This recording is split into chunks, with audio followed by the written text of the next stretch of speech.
नमस्कार। खास खबर में आप सभी का स्वागत है। मैं हूं प्रभात। खास खबरों में आज हम बात करेंगे महंगाई की, वो महंगाई जिसने पूरे देश में कोहराम मचा रखा है। संसद में जब से मॉनसून सत्र शुरू हुआ है तब से लेकर लगातार हंगामा चल रहा है। तीसरे दिन भी हंगामेदार रहा सत्र। दोनों सदनों में जमकर हंगामा हुआ और जीएसटी को अलग अलग परिभाषाएं दी गई। पहले इसको गब्बर सिंह टैक्स नाम दिया गया, फिर उसके बाद अखिलेश यादव समाजवादी पार्टी के जो मुखिया हैं और जो पूर्व मुख्यमंत्री उत्तर प्रदेश के, उन्होंने इसे एक नई परिभाषा देते हुए कहा गई सारी तनख्वाह। और इसके अलावा एक और परिभाषा इसके सामने आई और बताया गया इसे गृहस्थी सर्वनाश टैक्स। कांग्रेस ने यह परिभाषा दी है। आखिरकार वजह क्या है? हालांकि पूरे देश में ग्लोबल स्तर पर अगर देखा जाए तो महंगाई की मार है। कोरोना इसकी सबसे बड़ी वजह बताई जा रही है। उसके बाद रूस यूक्रेन का जो युद्ध आया उसे भी इसका कारण बताया गया। लेकिन भारत के स्तर पर ऐसी क्या कमियां रही जिनकी वजह से महंगाई बेकाबू हो गई? जो वादे केंद्र सरकार की तरफ से सरकार में आने से पहले भाजपा ने किए थे, उन वादों पर वो खरी नहीं उतर पाई। बात करेंगे इसी मुद्दे को लेकर। हमारे साथ विशेषज्ञों का एक पैनल जुड़ा हुआ है। सबसे पहले उन सभी से आपका तारुफ करवा देते हैं। हमारे साथ वरिष्ठ पत्रकार डॉक्टर यश गोयल जी इस चर्चा का हिस्सा बने हुए हैं। गजेंद्र सिंह सांखला जी कांग्रेस प्रतिनिधि के तौर पर हमारे साथ इस चर्चा में जुड़े हुए हैं और भाजपा प्रतिनिधि के तौर पर सीए प्रियव्रत शर्मा जी हमारे साथ इस चर्चा में बने हुए हैं। सबसे पहले बीजेपी से सवाल इसलिए जरूरी हो जाता है क्योंकि केंद्र में बीजेपी की सरकार है और सभी तरफ से बीजेपी को घेरा जा रहा है। और ये सिर्फ राजनीतिक स्तर पर नहीं, आम आदमी भी अब जीएसटी को लेकर इतना परेशान है। कुछ दिनों पहले जो व्यापारी थे उन्होंने भी ये कहा कि 5% जो अतिरिक्त जीएसटी शुरू किया गया है सोमवार से, जिसे लागू किया गया है, वो न सिर्फ व्यापारियों को मार देगा बल्कि जो जमीनी जरूरत की चीजें हैं, आटा, चावल, दाल, दही, दूध, इन पर जो 5% जीएसटी लगाया गया उसकी वजह से आम आदमी भी इससे बहुत ज्यादा परेशान होगा। प्रियव्रत जी, कांग्रेस ने ये कहा है कि जिन वादों के साथ बीजेपी मैदान में आई थी उन वादों पर वो बिल्कुल खरी नहीं उतरी। महंगाई तो एक अलग विषय है, लेकिन उससे अलावा भी अगर हम बात करें, चाहे शांति और सौहार्द की बात करें या फिर आम आदमी को राहत देने की बात करें, सिलेंडर की बात करें, उन सभी में बीजेपी फेल रही है। प्रभात जी, ये मैं कई दिन से क्लियर कर रहा हूँ। 6/22 का नोटिफिकेशन आया है जीएसटी, वो बहुत ही क्लियर नोटिफिकेशन है और आज आवाज आ रही है तो उसमें बहुत ही स्पष्ट है कि ब्रांडेड नॉन ब्रांडेड बहुत क्लियर है। उसमें लिखा है कि प्री लेवल जो प्रिंटेड लेवल है उसके ऊपर जीएसटी है। एक मिनट प्रियव्रत जी, थोड़ा सा आप क्या 2 गेस्ट यूजर आपके जुड़े हुए हैं? जो दूसरा गेस्ट यूजर है आप उसको अगर लॉग आउट कर देंगे तो आपकी आवाज सही आएगी। आपकी आवाज में इको काफी आ रहा है। ब्रेक हो रही है जी। मैं कंट्रोल रूम से भी कहूंगा कि एक बार जो गेस्ट यूजर जुड़े हुए हैं जिनका वीडियो नहीं आ रहा है उन्हें लॉग आउट कर दें ताकि सबका वीडियो आ सके। जी प्रियव्रत जी, अब अपनी बात रखिए। मैं ये कह रहा हूँ सर कि हमने 6/2022 के नोटिफिकेशन को पूरा अच्छे से पढ़ा और आज माननीय वित्त मंत्री जी का भी ट्वीट आया है। 14 ट्वीट उन्होंने एक साथ किया, उसमें बहुत ही क्लियर किया है कि जीएसटी, पहली बात तो ऐसा नहीं है कि नई लगाई गई है, जो ब्रांडेड आइटम पे जीएसटी लग रही थी उन्हीं आइटम के ऊपर उसको बहुत क्लियर किया गया है। लोग क्या कह रहे थे कि ब्रांड के नाम पे कुछ मैनिपुलेशन हो रहा था, ब्रांड को यूज करता था, उसको डिस्क्लेमर करके उसका यूज करके और उसको मैनिपुलेट करके टैक्स की चोरी हो रही थी।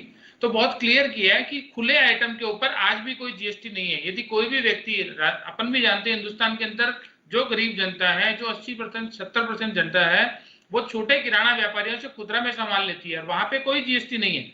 यदि कोई खुदरा व्यापार 1 किलो 2 किलो 5 किलो खुला लेके आता है उस पर कोई जीएसटी है ही नहीं किसी भी तरीके की। रही बात टैक्स की, तो सारे स्टेट के प्रतिनिधि जीएसटी काउंसिल की बैठक में बैठे थे, स्टेट ऑफ मिनिस्टर भी बैठे थे, किसी ने ऐसा कोई सवाल था ही नहीं जिस मुद्दे पर वो ऑब्जेक्शन करते। तो आज ये मुद्दा बिना बात का एक जो क्रिएट किया गया है वो एक सस्ती लोकप्रियता की मैं कहूंगा, क्योंकि ब्रांडेड आइटम के ऊपर जो जीएसटी था उसी को बहुत क्लियर किया गया। खुले आइटम पे तो कोई चावल ले लो, गेहूं ले लो, आटा ले लो, कुछ किसी के ऊपर भी जीएसटी नहीं है। और माननीय वित्त मंत्री जी ने बहुत क्लियर कर दिया आज ट्वीट करके। आप 14 ट्वीट एक साथ किए, यदि 14 ट्वीट को आप पढ़ोगे तो बहुत क्लियर किया उन्होंने कि ऐसा कोई खुदरा आइटम के ऊपर जीएसटी नहीं है। और होलसेल के ऊपर 25 किलो से ऊपर का पैक है, जो किराना व्यापारी 30 किलो 40 किलो 50 किलो का कट्टा यदि लेके आते हैं और उसको खुले तौर पे बेचते हैं तो वहां कहीं कोई जीएसटी नहीं है खाद्यान्न के ऊपर। लेकिन जब वो लेकर आएगा तब तो उसको टैक्स देना पड़ेगा ना। 25 किलो से ज्यादा वजन का लेकर आएगा तो और फिर वो उसकी वसूली लोगों से करेगा। नहीं, उसके ऊपर भी क्या है, होलसेल पे तो है ही नहीं ना। 25 किलो से ऊपर को तो मुक्त किया गया ना। 25 किलो तक की पैकिंग को ही जीएसटी के दायरे में लिया है ब्रांडेड को, और प्री पैकेज और प्री लेवल, उसमें 2 स्पष्ट शब्द लिखे हैं। यदि आदमी कट्टे में से भर के 50 किलो के कट्टे से किराना व्यापारी बेच रहा है खुदरे में 1 किलो 2 किलो 5 किलो, तो वहां कोई जीएसटी नहीं है। जी, हमारे साथ गजेंद्र सिंह जी अभी जुड़े हुए थे, तकनीकी कारणों से अभी शायद वो हमसे जुड़े हुए नहीं है। डॉक्टर साहब, आप कुछ कहना चाह रहे थे ये जीएसटी को लेकर। एक ये भी मैं इसमें एक सवाल जोड़ना चाह रहा हूं। ये कहा जा रहा है कि 2019 में जो पॉलिसी आई थी आरबीआई की, उस पॉलिसी की वजह से भी एक बहुत बड़ा कारण ये रहा कि फिलहाल जिन हालात का हम सामना कर रहे हैं उनमें आरबीआई ने भी अपना रोल अदा किया और महंगाई को कंट्रोल नहीं कर पाने में, चाहे हम रेपो रेट को लेकर बार बार उनमें जो फ्लक्चुएशन उन्होंने दिया उसको कंट्रोल करने की कोशिश की, आयात निर्यात के मायने की बात करें या फिर लोगों की खर्च करने की सीमा बढ़े उसको कंट्रोल करने के लिए आरबीआई ने बार बार पॉलिसीज को बदला। क्या आप इनको सही मानते हैं? और दूसरा, जो प्रियव्रत जी जब बात कह रहे थे आप शायद किसी बात को काउंटर करना चाह रहे थे, उसका भी जवाब चाहेंगे। नहीं, जो शर्मा जी कह रहे हैं वो कागजी बातें हैं। बाजार में अगर निकले, ये 5% जो जीएसटी है वो लग चुका है, लोगों ने लगा दिया है। पैकेज जो आ रहे हैं वो सब पे लग गया है। ये तो सब किताबी ज्ञान की बातें हैं कि फाइनेंस मिनिस्टर ये कहती है, वो ये कहता है। बाजार में महंगाई बढ़ चुकी है अपने आप, और 1 तारीख से बढ़ चुकी है, अभी पिछले दिनों से बढ़ चुकी है, पहली चीज। दूसरी चीज ये है, जो रेपो रेट आरबीआई चेंजेस करती है उसका असर निश्चित रूप से लोन पे और बोरोइंग्स पे और इन पे फर्क पड़ता है। वो तो बहुत टेक्निकल चीजें हैं जो आम आदमी नहीं समझता।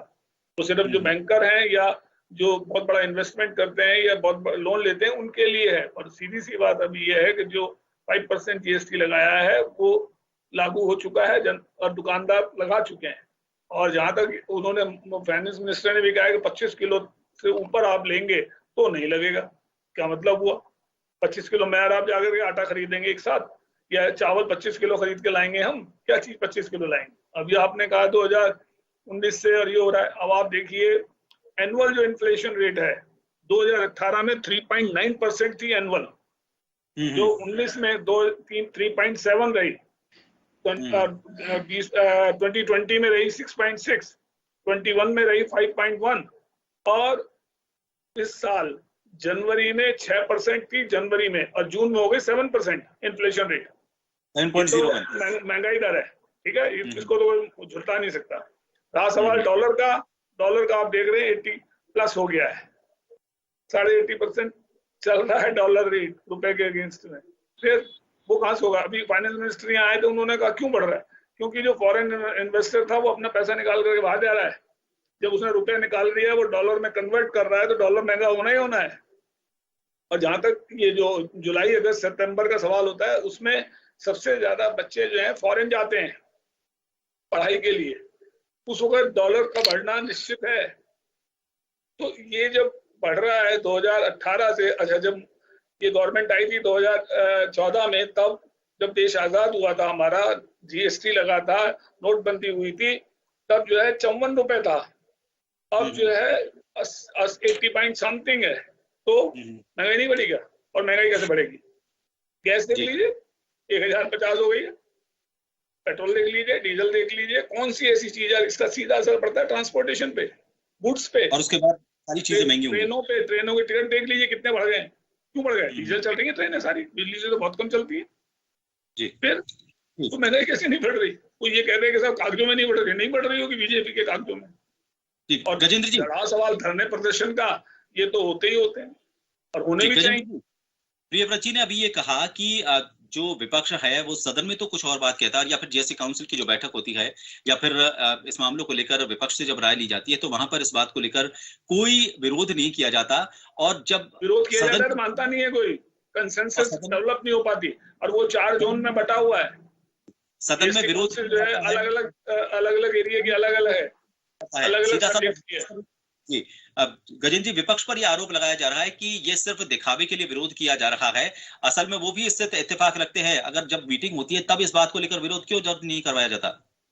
गजेंद्र जी, मुझे आप ये बताइए कि कांग्रेस विरोध क्यों नहीं करेगी? कांग्रेस ने तो आज देश, ये कहते 70 साल के अंदर कभी गेहूं पर, चावल पर, दाल पर, दूध पर कभी भी टैक्स नहीं लगाया। टैक्स तो इन्होंने आने के बाद 2018 पर इम्पोज किया है। ये भी दोष कांग्रेस को है। ये 70 साल करते हैं, ये भी दोष कांग्रेस को है।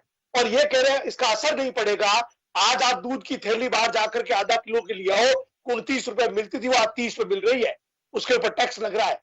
कोई भी आप बाजार से चीज, आप ये बात करें पैक्ड, आप मुझे बताओ कौन से किराने की दुकान है, आप भी किराना खरीदते हो, ये भी किराना खरीदते हैं, आप भी लेते हो, मैं भी लेता हूं, हर जगह जाते हैं 1 किलो दाल देना, पैकेट पकड़ा देता है ये लोग, 1 किलो चावल दे रहा है ये पैकेट, आधा किलो का ये पैकेट, अब वो कार्टों में रख करके आधा किलो पाव पाव तोलता कौन है? क्यों बेवकूफ बना रहे हैं जनता को? ये केवल और केवल भ्रमित करने की बात कर रहे हैं। आज अगर कोई थैली के अंदर आटा लाता है, कोई बेचारा सड़क काम करने वाला मजदूर है या बिल्कुल हैंड टू माउथ है, वो कोई जाकर के किलो 2 किलो आटा लाता है तो मुझे पता नहीं, बाकी तो आज सारे जो ला रहे हैं, दालें हैं, चावल है, आज मान लीजिए जो भी फूड प्रोडक्ट है, सारे 1-1 किलो आधा किलो की पैकिंग में आ रहे हैं, पड़ोस की किराना दुकान पर खरीद के लिया हो, आपको कौन तोल के देता है मुझे बता देना, सब जगह पैकेट है।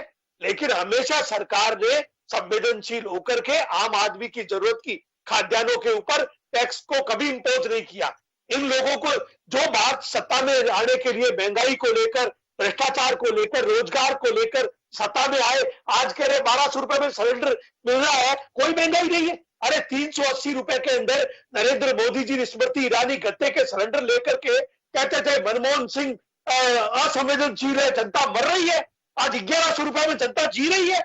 आपसे सवाल पूछते हैं, आज 1100 रुपए में जी रही है। हम 250 रुपए, 150 रुपए, 200 रुपए सब्सिडी देते थे, आज सब्सिडी को ला करके आपने जीरो कर दिया। आम आदमी की कमर तोड़ने का काम किया है। केवल कभी नाम यूक्रेन का नाम, कभी अरे आपने वोट यूक्रेन से लिए क्या? अमेरिका से वोट लिए? डॉलर की हालत आपने क्या कर दी? गिरते गिरते गिरते 80 पार हो गया। नोट की क्या स्थिति है? आंकड़े, झूठे आंकड़े पेश करके जनता की आंखों में धूल झोंकने का काम कर रहे हैं। और महंगाई का इन पर कोई बात नहीं है, क्योंकि इनको तो अडानी अंबानी कर रहा है, वो पहुंचा देता है, इनको लगती नहीं है। आम आदमी की बेचारा है, तो उसके कौन क्या पहुंचा। गजनी जी लौटूंगा आपके पास। प्रियव्रत जी देखिए, सवाल ये बड़ा लाजमी है। देखिए, जब दूध लेने के लिए आदमी बाजार जाता है, अब एक मजदूर के हम नजरिए से बात करते हैं, वो मजदूरी करता है, आज शाम को जब आटा लेने के लिए जाता है तो आटा उसको महंगा मिलता है। दिन में जब मजदूरी करता है, सोचता है थोड़ी थकान मिटाने के लिए चाय पी लूं, तो दूध चूंकि महंगा है इसलिए चाय वाला भी उसको चाय महंगी देता है। उसको घर पर जाकर सुकून नहीं, जब मजदूरी कर रहा है वहां पर उसको सुकून नहीं, उसका सारा पैसा शाम तक ऐसे खर्च हो जाता है कि वो कहीं देखने लायक नहीं रहता। आखिर सत्ता पक्ष से उम्मीद ना की जाए तो उम्मीद किससे की जाए? रूस यूक्रेन युद्ध हो गया, कोरोना हो गया, देखिए जब सरकारी चलती है अंतर्राष्ट्रीय स्तर पर कहीं ना कहीं किसी ना किसी देश में कुछ ना कुछ होगा, और हर सरकार का ये फर्ज बनता है कि उन सभी हालात में देश की स्थिति को, आर्थिक स्थिति को मजबूत रखे। पहले भी रिसेशन आया था, यूपीए की सरकार थी, कुछ दिन कंडीशन खराब रही, लेकिन उसके बाद स्थिति को संभाला तो गया। अगर सत्ता पक्ष से ये सवाल नहीं करेंगे तो किससे किए जाएंगे? और अगर सत्ता पक्ष नहीं सुधारेगा तो क्या सत्ता पक्ष को दोषी नहीं कहा जाए? सर, आपने बिल्कुल बहुत सही कहा कि सत्ता पक्ष से हमेशा सवाल किए जाने चाहिए। लोकतंत्र में ही बहुत अच्छी व्यवस्था है, सबको अधिकार है सवाल करने का, लेकिन अपने को सारी स्थितियों को समझना पड़ेगा। अभी सांखला जी ने ये बोला कि 3 बातें करी, एक तो जीएसटी की बात करी, एक इन्फ्लेशन की बात करी, एक डॉलर की बात करी। मैं तीनों को क्रमशः बताता हूँ कि इन्फ्लेशन, जीएसटी की बात जो करी मैंने पहले बोला, इन्होंने बोला चावल पे टैक्स लग गया। आप जीएसटी आने से पहले कौन से स्टेट में वेट नहीं था चावल के ऊपर? पंजाब में 5% था, महाराष्ट्र में 6% था, राजस्थान में 5% था, सभी चावल पर टैक्स था। ऐसा नहीं है कि पहले टैक्स नहीं था। ये जनता को भ्रमित क्यों कर रहे हैं, मेरे समझ में नहीं आई। आप रिकॉर्ड निकालिए, देखिए कि वेट 5% वसूलते थे चावल के ऊपर। तो ऐसा नहीं है कि खाद्यान्न पे इनकी सरकार तो इनकी थी पंजाब में, तो बाकी तो छोड़ो, वेट लेते थे। तो ऐसा आप कंफ्यूज मत करिए। होता क्या था सर, हुआ क्या है, अभी क्यों लगाया जीएसटी? सारे अधिकारियों ने बोला, जीएसटी की काउंसिल बैठक में सभी जितने भी जीएसटी के टॉप ऑफिशियल्स हैं, उन्होंने बोला कि साहब आपने प्रोविजन कर रखा है कि सब ब्रांड के ऊपर जीएसटी लगेगी, नॉन ब्रांड पे नहीं लगेगी। लोग क्या करने लगे कि ब्रांड एक अपना बनाते, उसकी मार्केटिंग की फर्म दूसरा अपने भाई की या सिस्टर कंसर्न बनाते, उसको उसका ब्रांड का यूज करते और उस पर लिख देते कि साहब मैं डिस्क्लेमर करता हूं कि ये ब्रांड में मैं अधिकार नहीं करता हूं, कोई दूसरा भी बनाए तो मुझे प्रॉब्लम नहीं। अब दूसरा तो कौन बनाएगा उस ब्रांड को? तो ये खेल चल रहा था। इसमें जीएसटी की हो रही थी चोरी। जो व्यक्ति, देखो ब्रांड का सामान लेने वाला, ये सांखला जी लेते हैं ब्रांड का, मैं भी लेता हूं, आप भी लेते होंगे, middle class, upper middle class जरूर लेता होगा। मैं ये नहीं कह रहा हूं, 20% जनता ब्रांड का लेती है। हिंदुस्तान में 80% जनता आज भी खुदरा माल ही लेती है। तो हमने तो छोटे किराना व्यापारियों को दिक्कत हो गई थी कि ब्रांड के चक्कर में उनका माल भी नहीं बिकता था खुदरा, तो हमने उनको बचाया। असंतुलन इसमें ये भी कहा जा रहा है, कांग्रेस का एक और आरोप है, हीरे पर 1.5% की जीएसटी और आटा दाल भाव उस पर 5% की जीएसटी। ये असमानता क्यों? सर यही मैं आपको इसी मुद्दे पे भी आ रहा हूँ। असमानता तो देखिए क्या होता है कि जीएसटी के जितने भी स्लैब बनाए जाते हैं वो सबसे कोऑर्डिनेट, सबसे समझ करके बैठक में, काउंसिल की बैठक में सबसे सलाह करके वो ही बनाए जाते हैं। अब दूसरी बात, जीएसटी ब्रांडेड और नॉन ब्रांडेड को बहुत क्लियर किया कि साहब प्री पैक और लेवल, लोग कोई भी लेवल है प्री पैक, यदि आपके सामने यदि वो पैक करके दे रहा है तो उस पर भी जीएसटी नहीं है। तो लोग जो ब्रांडेड का खेल करके जीएसटी का बचा रहे थे ना, उसको बैन किया है। तो उसमें 20% लोग ही उनसे ब्रांडेड का माल लेते थे, 80% जनता तो खुदरा ही लेती है आज भी। ये बहुत गलत बात कह रहे हैं सर। मेरी बात पूरी होनी चाहिए, आपकी बात पूरी सुनूंगा मैं, अच्छे से सुनूंगा, उसका जवाब भी दूंगा, उसके लिए बैठे हैं अपन। तो 80% जनता आज भी खुदरा व्यापार लेती है, तो गरीबों को कहीं कोई नुकसान नहीं है, पहली बात। दूसरी बात ये बोलते हैं यूएसडी डॉलर कितना बढ़ रहा है, 80 रुपए बढ़ गया। अरे भाई साहब, आज की जियोपॉलिटिकल सिचुएशन को आप भी समझ रहे होंगे, आम आदमी भी समझता है, सब पढ़े लिखे हैं इस देश में। आज रशिया और यूक्रेन की क्या हालात है, एफआईएस का आउटफ्लो हो रहा है। तो इसके लिए डिमांड और सप्लाई का जो गेम है ये टेम्परेरी है, और इसको रोकने के लिए हमारी सरकार एकदम से, आरबीआई ने भी क्या किया, गवर्नमेंट ने क्या किया, इंपोर्ट, गोल्ड इंपोर्ट सबसे ज्यादा होता है इंडिया में, उसके ऊपर ड्यूटी 7.5 से बढ़ा के 12.5% की। फर्स्ट मेजर यही होता है कि गोल्ड की इंपोर्ट ड्यूटी बढ़ा के डॉलर का आउटफ्लो रोका जाए। कुछ इंपोर्ट को प्रोत्साहित करने के लिए ड्यूटी और उसमें इंपोज की जाए, उस पर अपन काम कर रहे हैं। लेकिन आप जो बात कर रहे हो कि डॉलर, हमने जब सत्ता ली थी नरेंद्र मोदी जी की सरकार ने, 62 रुपए 93 पैसे डॉलर था दिसंबर 2014 में, आप देख लीजिए एक्सी.com पे साइट पे जाके, और आज की डेट में 80 रुपया है। तो 80 रुपया ये टेम्परेरी फेज है, लेकिन फिर भी 27% बढ़ा है। डॉलर आज तक अभी कम नहीं हुआ, डॉलर का रेट आज तक कभी कम नहीं हुआ पिछले 40 साल में। उसकी भी मैं बताता हूँ, आपने पटकथा लिख दी थी 99 तक, डॉलर जब देश आजाद हुआ था 4 रुपया था, लेकिन 99 में जो डॉलर की रेट थी वो 43 रुपीज हो चुकी थी, यानी 900% डॉलर तो तब बढ़ चुका था। अयोग्य सरकार के हाथ में देश आजाद होते चला गया। ये देश का दुर्भाग्य है कि हमारी सरकार, आप जो ये मैथमेटिक्स समझा रहे हैं ना, मैथमेटिक्स से देश नहीं चलता, ना गरीबी मिटती है और ना महंगाई कम होती है। ये मैथमेटिक्स है प्योर, मैथमेटिक्स से कोई फायदा नहीं होने वाला। प्रियव्रत जी की बात आपकी बारी है। पूरा देश बेचने में लगे हुए हो और फिर कोच गजेंद्र जी, कांग्रेस का गजेंद्र जी समझ सकता हूँ, कांग्रेस का क्योंकि इनका लोकतंत्र पे कभी विश्वास रहा नहीं, इनका पार्टी का आंतरिक लोकतंत्र तो कभी हुआ नहीं। राजनीति कीजिएगा गजेंद्र जी, गजेंद्र जी मैं अंबानी को देश सारा बेच दिया और बेसब्री की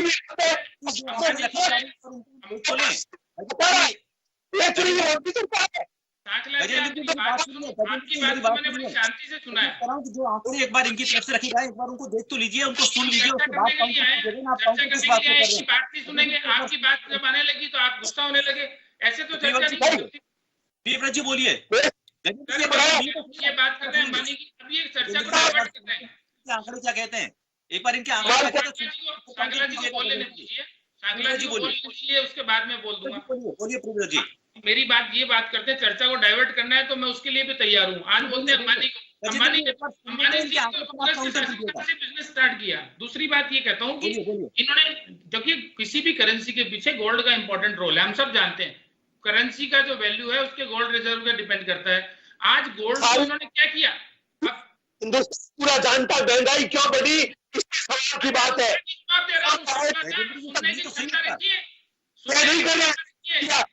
रशिया हो गया, यूक्रेन हो गया, सुनिए तो सही, आप जवाब लोगे तो कैसे हुआ है? इन बातों से क्या मतलब है? सुनिए आप सुनने की क्षमता रखिए प्लीज। अब 1964 में सोना 63 रुपए का 10 ग्राम मिलता था। तो उनने से क्या लेना देना है? 1999 मैं बता रहा हूँ लेना देना क्या है सर, आप यही तो बात है। अपन डॉलर से क्या लेना देना है? आप 100 रुपए की सब्जी लेने जाइए, 100 रुपए की सब्जी लेने 80 रुपए में टमाटर नहीं आएंगे। क्या बोल रहा हूँ, महंगाई क्यों बढ़ी, डॉलर का रेट क्यों बढ़ा, मैं उसके ऊपर आ रहा हूँ कि जिस महंगाई की बात कर रहे हैं, सिर्फ महंगाई है, इसको कंट्रोल करने के लिए बीजेपी के लिए नहीं। 6500 गुना बढ़ा दिया, यानी सोना 63 रुपए का मिलता था 64 में, आज 99 में 4236 रुपए का 10 ग्राम कर दिया, 6500% खाली कंट्रोल करने के लिए। हमने फिर भी गोल्ड को 50% बढ़ाया हमारी सरकार के बाद में, और उसके बाद भी डॉलर को पूरा कंट्रोल किया। आप बोल रहे हो, अब इन्फ्लेशन की बात करते हैं। इन्फ्लेशन सर टेम्परेरी फेज में कभी ऊपर या कभी नीचे होता है। 1974 में 29% इन्फ्लेशन हो गया था देश का। हमने कभी बोला आपको कि भी क्यों हो गया? हाँ, उसमें स्थिति नीतियां ऐसी थी। आपके टाइम पे 10% से ऊपर का इन्फ्लेशन कम से कम 50 बार गया, 50 बार गया। मेरा एक सवाल है प्रियव्रत जी, सिर्फ इसमें आप जिन आंकड़ों की बात कर रहे हैं ना, वो देखिए सीए या फिर जो व्यवसायी हैं उनके लिए तो ठीक है, हम यहाँ पर आम आदमी की जरूरत की बात करें, अगर आम आदमी इस वक्त ये टीवी देख रहा होगा, उसको आप कैसे आसान से, मतलब कितने आसान शब्दों में आप उसे कितना कन्विंस कर पाएंगे कि भाई उसकी आटा दाल अगर महंगा हुआ तो क्यों महंगा हुआ, और वो सस्ता कैसे हो सकता है, उसके लिए सरकार क्या कर रही है? मैं सिर्फ इतना जानना चाहता हूँ आम आदमी की भाषा में। हमारी सरकार सदैव गरीब कल्याण के लिए समर्पित सरकार है, और अंत्योदय का लाभ सब किसको मिले, कैसे मिले, इसके ऊपर मोदी सरकार का पूरा फोकस है। इसीलिए खुदरा चीजों को जीएसटी से मुक्त रखा गया। आज 70% जनता, मैं बता रहा हूँ आपको, छोटी दुकानों से, इसमें छोटे दुकानदार भी जिंदा हुए हैं और सारे जो भी अपनी जनता है उनको भी फायदा हुआ है, क्योंकि खुदरा चीज लेती है। आज मजदूर जाता है 2 किलो आटा लेके आता है, 1 किलो चावल लेके आता है खुदरा, उसको तो कोई जीएसटी लगना ही नहीं है। आटे का भाव मालूम है कितना है? आटे का भाव कितना है? 37 रुपए किलो, 34 रुपए था, 37 रुपए किलो हो गया। आज ऐसे तो आप कोई ब्रांडेड कंपनी का आटा लाओ 50 रुपए किलो भी बिक रहा है। यदि कोई ब्रांडेड में 10 रुपए ऊपर देने को राजी है तो उसको जीएसटी देने में क्या खुले की बात कर रहा हूँ। खुले आगे लेके आइए, इसको आगे लाइए, खुले गेहूं लाइए। डॉक्टर साहब आप बताइए, आप क्या कह रहे, काउंटर करना चाह रहे हैं? प्रियव्रत जी एक बार मैं ये कह रहा हूँ कि ये जो गणित की भाषा बोल रहे हैं, इससे किसी का फायदा नहीं होने वाला है। आपको क्या उपाय है? डॉलर का हमारे जीवन से कोई लेना देना नहीं है, हमारा यूरो करेंसी से, यूक्रेन से कोई लेना देना नहीं है। सीधी सी बात यह है कि हमारे रुपए का मूल्यन हो रहा है। डॉक्टर साहब मेरा सीधा सा सवाल, आपको क्या तो गलतियां नजर आती हैं और क्या उपाय नजर आता है? मैं 2 मिनट में आपसे जवाब चाहूंगा इसका। मैं तो सिंपल सी बात ये कह रहा हूँ कि महंगाई जो बढ़ रही है वो डॉलर को मत काउंट करिए, आप यूक्रेन को और इन चीजों को मत काउंट करिए, बाजार में जाकर के भाव देखिए, हर चीज के भाव बढ़ रहे हैं। सॉल्यूशन क्या है? आप वस्तुओं को सस्ता करिए। और ये जो कह रहे हैं कि आप जो कह रहे हैं कि नाम से सरकार कुछ नहीं करी, कांग्रेस की सरकार ने बहुत कुछ किया है। अशोक गहलोत जो मुख्यमंत्री हैं यहाँ के, वो कई बार कह चुके हैं कि यहाँ का जो जीएसटी है वो 2027 तक उसको आप रिकवर ना करें, उसको एक्सटेंशन दें। और आप क्या उपाय लगता है डॉक्टर साहब आपको, केंद्र के स्तर पर क्या उपाय होने चाहिए? मैं ये जानना चाहता हूं। वापस लेने चाहिए। सिंपल सी बात है कि क्यों बढ़ा रहे हैं बिना मतलब, लोगों को बेवकूफ बना रहे हैं। खुले में बात कर रहे हैं, आप लेके आइए ना, बजाय 100 रुपए में कितनी सब्जी ले आओगे? डॉलर को तो रख दो आप अलग जी, डॉलर से कुछ नहीं होने वाला। क्लोजिंग कमेंट लेना चाहूंगा मैं सांखला जी का, क्लोजिंग कमेंट सांखला जी का। सांखला जी, आपको अगर मान लीजिए यूपीए सरकार इस वक्त मान के चले हम फॉर अ वाइल, तो आपको क्या लगता है, क्या कमियां, क्या गलतियां आप नहीं करते जिसकी वजह से ये हालात होते, और अगर ऐसे हो जाते तो आप अपनी तरफ से सुधार को लेकर किस तरह के कदम उठाते? 2 मिनट में आपका, क्योंकि समय पूरा होने वाला है। सांखला जी सर, आपका म्यूट हो रहा है, आपका माइक म्यूट हो रहा है, एक बार अनम्यूट कीजिएगा, माइक वाले बटन पर क्लिक कीजिए, बोलिए। माइक वाला जो बटन आ रहा है उस पर क्लिक करेंगे, आपका अनम्यूट हो जाएगा। हुआ, क्रॉस का निशान आ रहा होगा, एक बार और वापस क्लिक कीजिए उसको, बोलिए।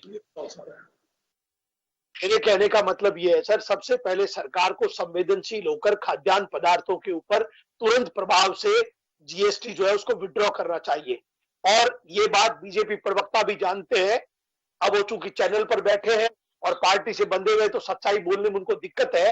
आप किसी दुकान पर जाकर के दाल, चावल, चीज कोई खरीद लीजिए, सब चीजें 1-1 किलो, 1.5 किलो, आधा किलो की पाव भर पैकिंगों के अंदर चीज मिलती है, और उन पैकिंगों पर आदमी को पे करना। दूध है, दूध कहां से आप लेके आओगे? दूध आपको थैली में पैक ही मिलेगा, आधा लीटर ले, 1 लीटर ले, पैकिंग मिलेगी। आपको तुरंत प्रभाव से इसको जीएसटी को वापस लेना चाहिए, जिससे आम आदमी जो त्रस्त है, आज कोरोना की वजह से लोगों के रोजगार कम हुए, व्यापार कम हुआ है, कम से कम ये मार तो उस पर मत मारिए। दूसरी बात, तुरंत प्रभाव से आपको गैस के ऊपर सब्सिडी चालू करनी चाहिए। आज 1100 रुपए के अंदर गरीब नहीं खरीद सकता। निश्चित रूप से भारतीय जनता पार्टी के प्रवक्ता खरीद सकते हैं, उनके नेता खरीद सकते हैं, क्योंकि उनके पास सरकार के रिसोर्सेज है। आम आदमी आज त्रस्त है।